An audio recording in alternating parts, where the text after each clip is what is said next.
Welcome to the next episode of Canadian Studies from Brno, brought to you by the Canadian Studies Centre at Masaryk University. I am your host, Dr. Denisa Krásná, and today our guest is Professor Petr Kiloušek, co-director of the Centre for Canadian Studies at Masaryk University. Professor Petr Kiloušek is a leading figure in Canadian studies in the Czech Republic and Central Europe. A renowned specialist in French, Canadian, and Quebec literature, he is the author of a seminal work of over 500 pages, The History of Canadian, French, and Quebec Literature, as well as studies devoted to writers such as Michel Tremblay, Jacques Ferron, and Noël Audet. His interdisciplinary work also explores broader themes related to culture, Americanness, and identity in Francophone Canada. Today's episode will be in French. Monsieur le professeur, bienvenue et merci d'avoir accepté mon invitation au podcast. Je vous remercie chaleureusement de votre invitation. Et pour moi, c'est une expérience que j'espère traverser en toute tranquillité et en bonne compagnie. Quel a été votre premier élan d'intérêt pour le Canada et la littérature québécoise? En fait, ma connaissance du Canada remonte à la bibliothèque de ma mère, où il y avait une série de romans de Mazo de la Roche, appelée Yalna, des traductions, disons, des années 30 à peu près. Donc c'est le premier Canada que j'ai vu. Ensuite, il faut remonter jusqu'aux années 70 où une de mes amies françaises m'a donné un disque de Leonard Cohen, Songs from My Room, avec des textes transcrits en anglais. Et puis finalement, ce sont les années 80-90 où j'ai commencé vraiment à m'intéresser au Canada et en fait aux études canadiennes et québécoises. D'accord. Pourriez-vous nous expliquer quels ont été vos premiers défis et motivations lorsque vous avez commencé à vous consacrer au Canada francophone? Oui, dans les années 90, je venais de terminer ma thèse d'habilitation. J'avais un poste à l'université et je me trouvais devant une question, que faire? Et alors, à ce moment-là, j'ai rencontré Don Sparling, qui m'a dit, tiens, il faut développer le volet francophone du Canada. Est-ce que tu ne pourrais pas faire des cours sur la culture et la littérature québécoise? Alors, je me suis accroché et c'était un peu véritablement mon début. Il faut dire qu'à ce moment-là, on était avantagé par des bourses d'études généreusement accordées, ce qui permettait de faire des voyages entre Brno et Montréal. Et puis, à l'époque, à l'UQAM, à l'Université du Québec, à Montréal, il y avait une émigrante tchèque, Eva Legrand, qui m'a fait connaître les critiques québécois, les bibliothèques, les auteurs, les poètes. Donc, j'ai eu toutes les facilités pour développer ce volet québécois. Et vous souvenez-vous de votre tout premier cours ou de votre première conférence sur le Canada francophone à l'Université Masaryk? Oui, j'ai cherché dans les archives du système informatisé de l'université. Je n'ai pas trouvé. En fait, ça doit remonter à la fin des années 1990, et je suppose que un de mes premiers cours, ce n'était pas la littérature, mais plutôt la civilisation, l'histoire et la civilisation, comme une introduction, en fait. De Canada. Et passons maintenant à l'exploration des thèmes clés de la littérature et de la culture québécoise qui vous intéressent le plus. Qu'est-ce qui vous fascine d'un point de vue littéraire dans la partie francophone du Canada? Oui, il y a deux aspects peut-être qui m'inspirent.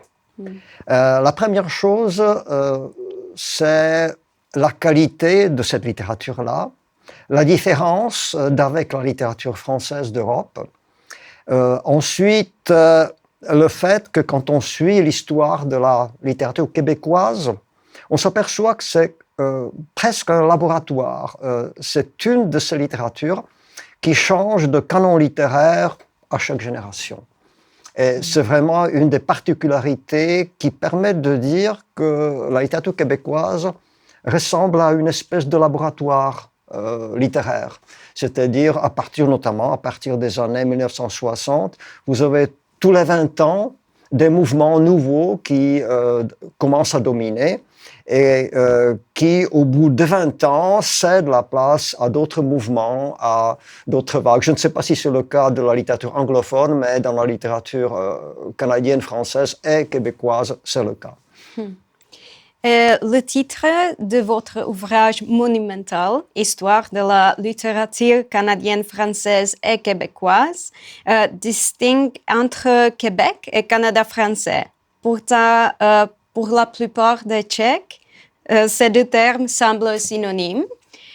Pourriez-vous expliquer la complexité du fait français au Canada et comment cela influence la littérature et la culture en général? Brièvement. En fait, je crois dans la dénomination qui reflète la question identitaire, il y a deux phases.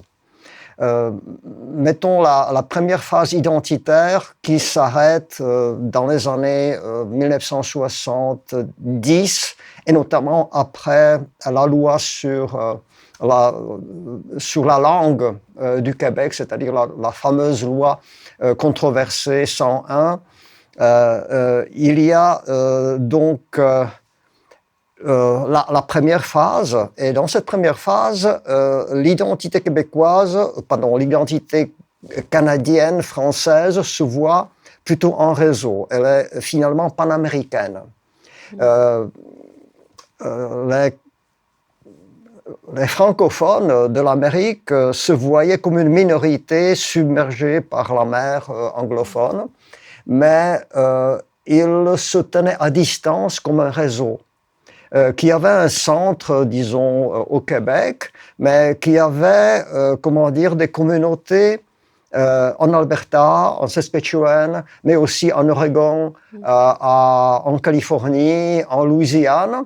Et ils avaient des liens, je dirais, identitaires entre eux, c'est-à-dire l'origine commune, la même origine et la langue.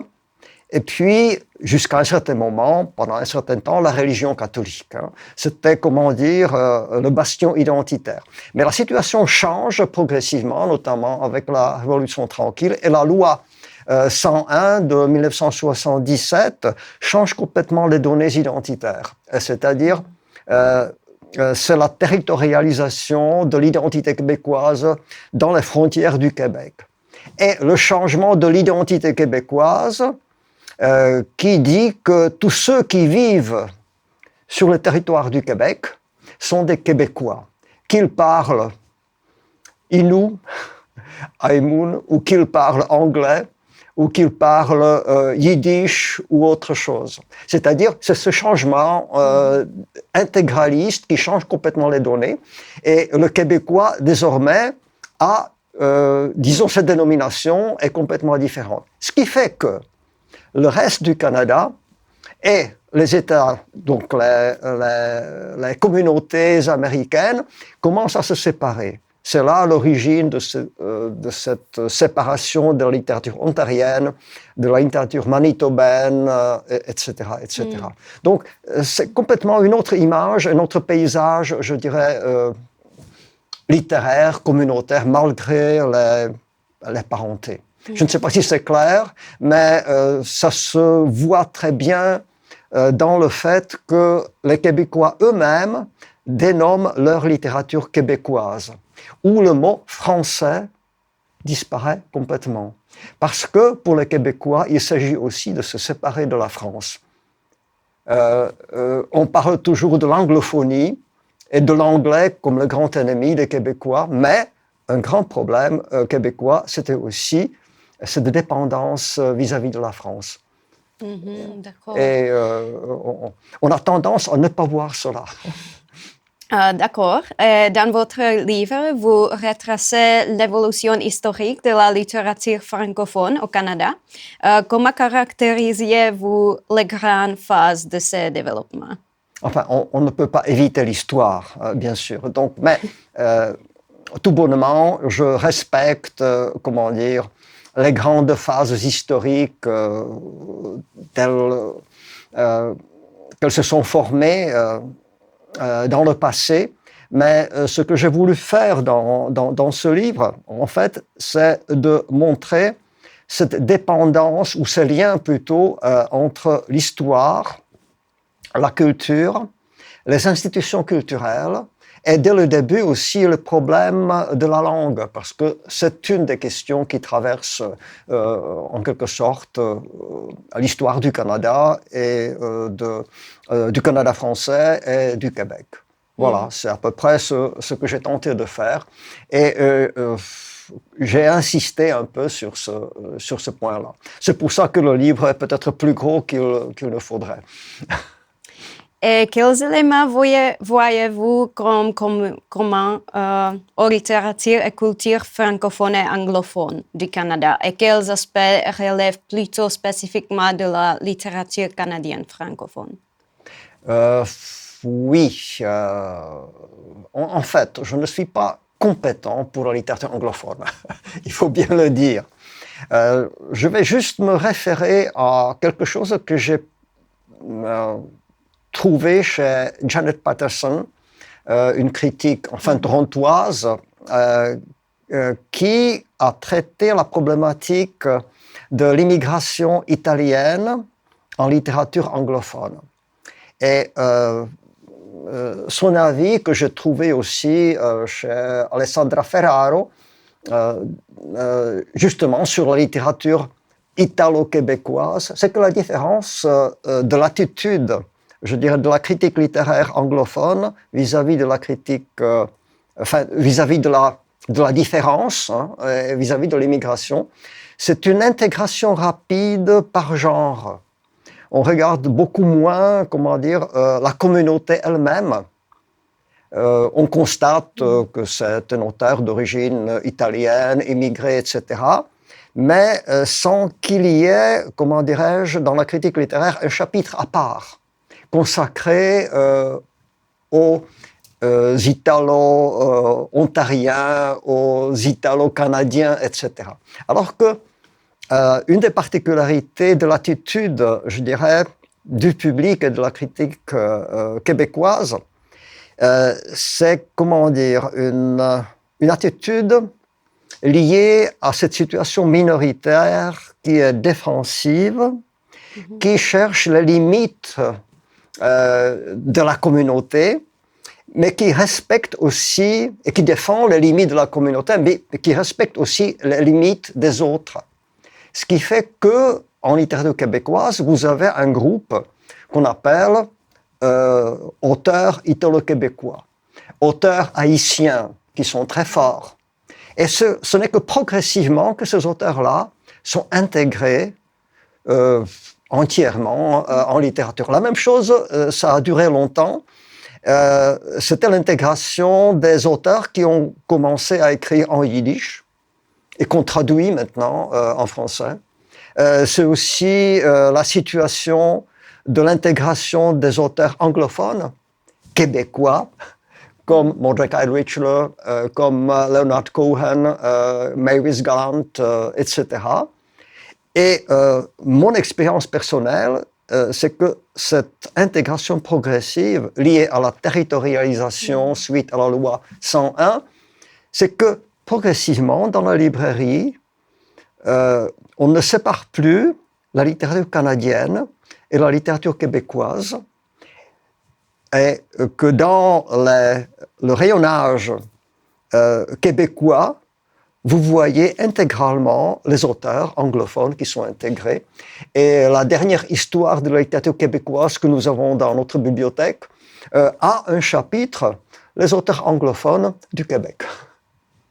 Et alors, vous voyez cette attitude un peu différente de la critique, à la fois qui est séparatrice, communautaire, délimitatrice, mais qui est en même temps respectueuse des autres communautés. Hein. C'est un peu ça. Et aujourd'hui, c'est vis-à-vis de la communauté amérindienne, etc., etc. Voilà. Et quels sont les thèmes de la littérature québécoise les plus vivants ou les plus essentiels aujourd'hui? Aujourd'hui, je ne sais pas, je tente de lire tout ce qui me vient sous la main, tout ce que je trouve, mais je trouve que je suis toujours en retard disons, de l'actualité littéraire. Ce que j'ai remarqué et qui semble durer encore, c'est la vague apocalyptique, dystopique, apocalyptique, pardon, et une tendance qui, à mon avis, est liée à la littérature amérindienne et à une espèce de collaboration ou coopération que ma collègue pragoise Voldřichova Beránková appelle ensauvagement de la littérature québécoise. C'est d'abord la coopération entre les auteurs amérindiens et non amérindiens, et puis d'autre part le fait que la thématique urbaine et campagnarde, cette dichotomie disparaît complètement au profit de la dichotomie entre ville et la vie sauvage, c'est-à-dire la forêt, la toundra, ainsi de suite. Et tout cela lié à l'écologie, au post-humanisme, post-anthropocentrisme, etc. Voilà. Je ne sais pas si c'est analogue à la littérature anglophone, mais il y a sûrement des tendances analogues à la littérature américaine tout court, mais c'est une des différences entre la littérature québécoise et française, sûrement. Et votre initiative académique la plus récente est d'envergure semi-globale, un projet sur les centres et périphéries dans la littérature de langue romane, centers and peripheries in Romance language literatures in the Americas and Africa. Et comment ce phénomène des centres et périphéries en transformation se reflète-t-il dans la littérature et la culture québécoise? Oui, il faut d'abord dire que c'est la littérature québécoise qui m'a permis d'aborder cette question même du centre et de la périphérie. Tout simplement parce que centre-périphérie est quelque chose qui fait partie de la littérature et de l'histoire de la littérature québécoise. Pourquoi? Parce que nous avons une littérature qui se trouve en minorité, décentrée et périphérisée par rapport à la France, périphérisée par rapport à l'Amérique, et qui a dû longtemps jouer la carte française contre l'anglophonie, américaine et canadienne, mais qui a dû jouer la carte américaine contre la France, contre l'Europe. Et dans cette conception, je me suis rendu compte que finalement, la littérature québécoise ou canadienne-française québécoise commence comme des périphéries qui finissent par se constituer en véritables centres. Aujourd'hui, en fait, Montréal est un centre éditorial, critique, universitaire, parallèle à Paris. Les auteurs québécois n'ont plus besoin d'aller à Paris pour être publiés.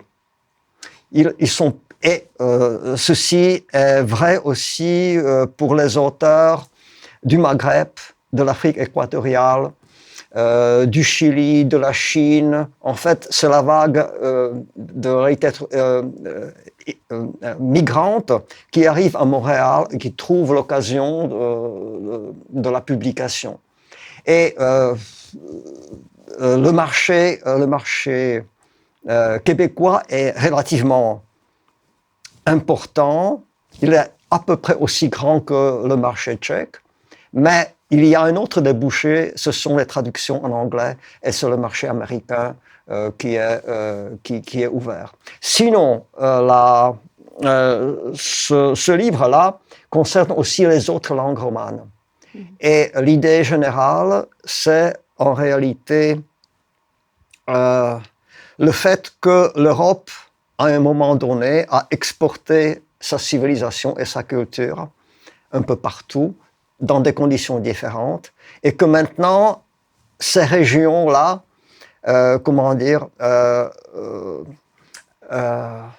se sont émancipées et commencent à produire des littératures qui sont en fait mondialement valables et qui sont importantes. C'est aussi vrai pour certains auteurs québécois.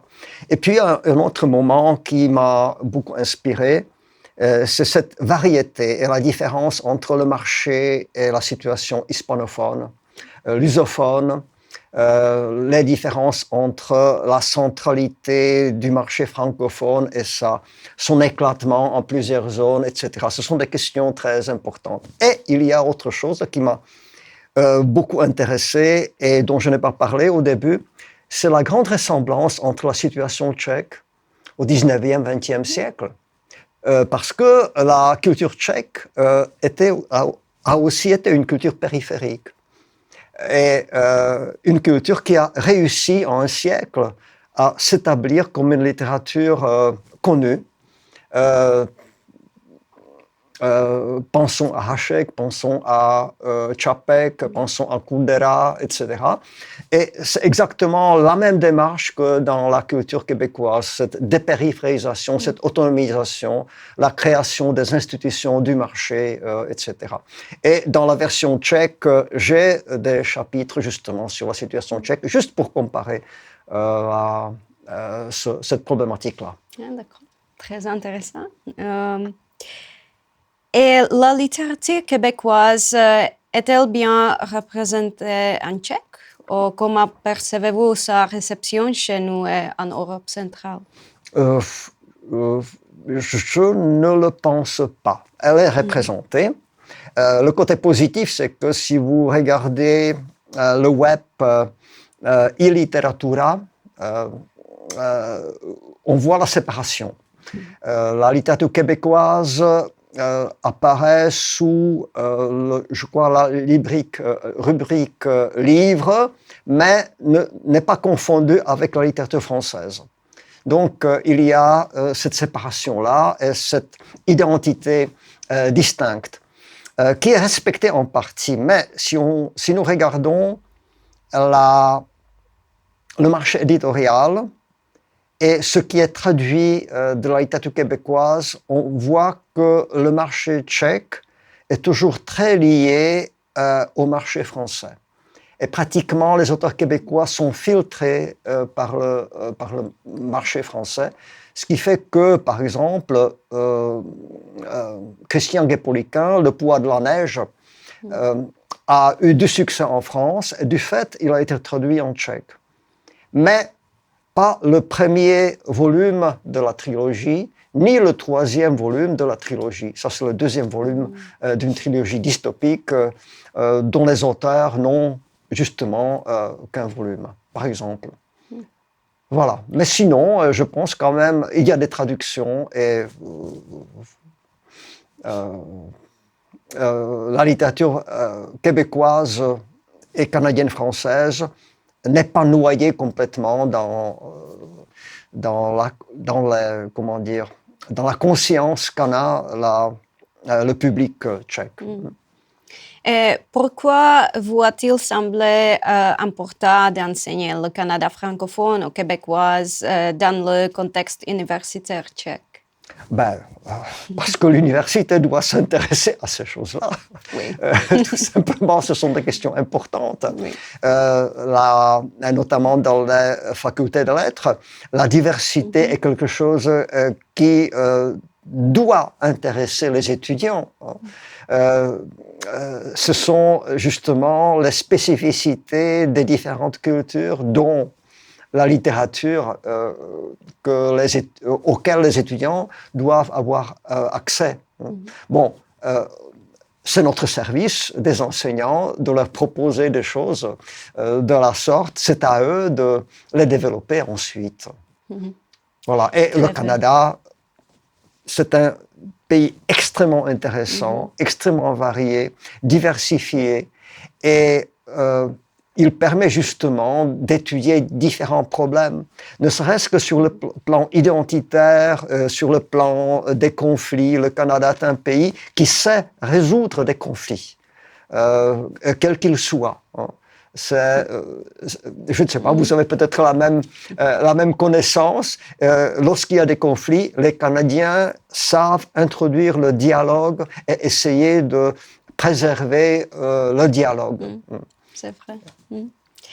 Et depuis que vous avez commencé à enseigner, comment les approches tchèques et centro-européennes envers le Canada francophone ou la littérature québécoise ont-elles évolué? Ben, le problème a deux points. Le premier volet, c'est la production elle-même et le changement des thématiques que cela apporte. Et en cela, la littérature québécoise et canadienne-française ont beaucoup évolué à partir de 1900 jusqu'à aujourd'hui. J'ai déjà parlé un peu du changement du canon littéraire et des nouveaux mouvements que ces changements ont apportés. L'autre volet, c'est que la théorie et la méthodologie vont avec. Donc, les problèmes qui sont traités changent aussi, et les nouvelles méthodes sont justement ancrées sur l'anthropocène, post-anthropocène, sur l'écologie, sur l'insertion de l'amérindianité, l'insertion des autres cultures, de l'oralité, de toutes ces traditions-là qui sont traitées ensuite de manière différente.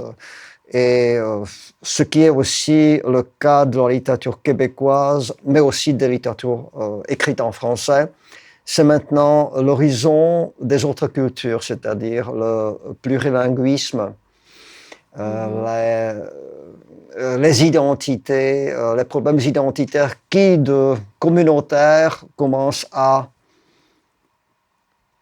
descendre, ou plutôt à se développer dans le sens de l'individualité, du questionnement de l'individualité.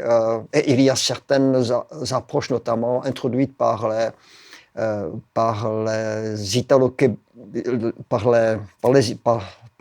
pas par les Italo-Québécois, par les Haïtiens. C'est des notions comme enracine-errance, c'est le nomadisme, la question du nomadisme et du sédentarisme, etc. Ce sont des questions extrêmement importantes, inspiratrices pour l'Europe aussi, et pour notre culture. Et en plus de la littérature, vous avez beaucoup d'expérience dans l'organisation académique et les échanges culturels. Quel nouveau courant de recherche en études québécoises trouvez-vous le plus intéressant?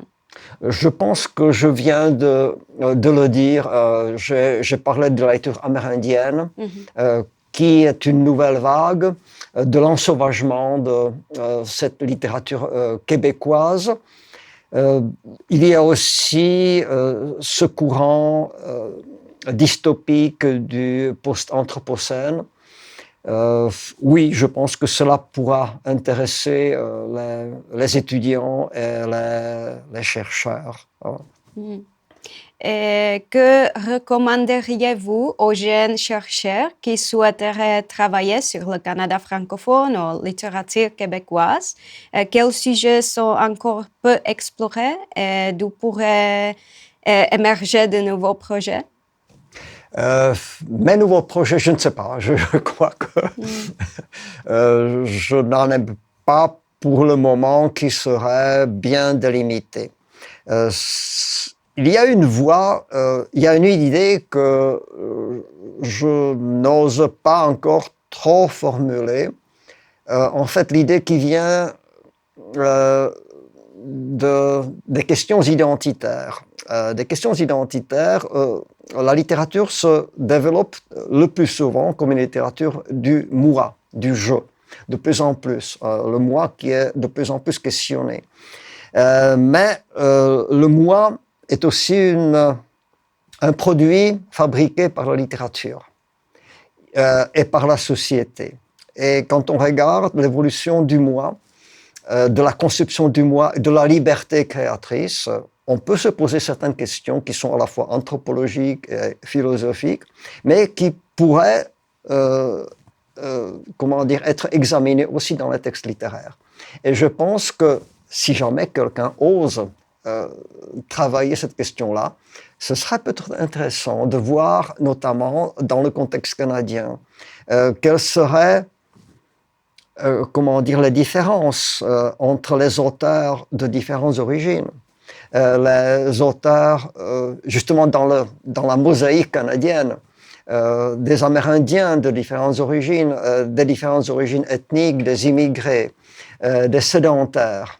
Quelles seraient justement, les visions qu'ils ont d'eux-mêmes, de la communauté, mais aussi des changements qui les concernent. C'est juste une suggestion. Hein? Oui, c'est ça. Et pour terminer, quelques questions rapides. Votre écrivain québécois préféré? J'en ai plusieurs. Hein. Il y a des classiques comme Gabriel Roy. C'est une beauté élégiaque. Hein. C'est quelqu'un qui a un horizon humain immense. Il y a Jacques Ferron, parce que c'est un auteur subversif qui pose des questions. Il y a Katri Mavrakakis, avec ses visions dystopiques et une culture intégratrice. Je conseillerais notamment Oscar de Profundis, où vous trouvez une image canadienne, c'est-à-dire Oscar Wilde, Oscar de Profundis, Baudelaire, mais aussi Montréal avec sa topographie dystopique, etc. Bon, Julie Dekertnes, parmi les auteurs amérindiennes, parce qu'elle aborde le volet de la science de manière très approfondie dans sa fiction. J'aime beaucoup cette littérature. Oui. Et un auteur québécois que vous recommanderiez à un lecteur qui découvre cette littérature? Peut-être Katri Mavrakakis, Oscar de Profundis. Je pense que c'est une bonne plongée dans la complexité culturelle intégratrice du Canada, à la fois anglophone, francophone, et dans une vision universelle.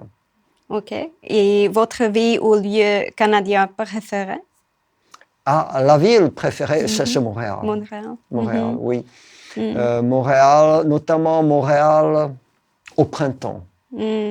Au printemps, et je recommande la lecture de l'arrivée du printemps dans Beautiful Losers de Leonard Cohen. C'est une description qui correspond à l'expérience. Et quel film, série ou musicien québécois vous a récemment marqué? Peut-être, je ne sais pas, Jésus à Montréal, mais c'est un film tellement ancien qui me plonge à la fois dans la modernité québécoise des années 70 et dans une tradition qu'ils ont préservée, c'est-à-dire cette tradition, je dirais, panaméricaine religieuse qui se retrouve là, oui, et puis un autre film, ce sont Les Invasions barbares Et puis Incendie, qui est selon le scénario de Wajdi Mouawat, qui est véritablement un film extrêmement fort, humainement très fort, à tous les points de vue. Voilà, c'est à peu près. Merci. Donc, Denis Arcand et puis Denis Villeneuve, je crois. Ce sont les deux metteurs en scène que j'aime beaucoup. Alors, voilà, monsieur le professeur, merci infiniment pour votre travail constant et pour avoir pris le temps de venir partager avec nous vos précieux conseils. And thank you for listening to Canadian Studies from Brno, a podcast from the Canadian Studies Centre at Masaryk University. To support us, please subscribe to Canadian Studies from Brno and follow us on Instagram at CanadianStudies_Muni. Au revoir. Au revoir, cela a été un plaisir et merci beaucoup.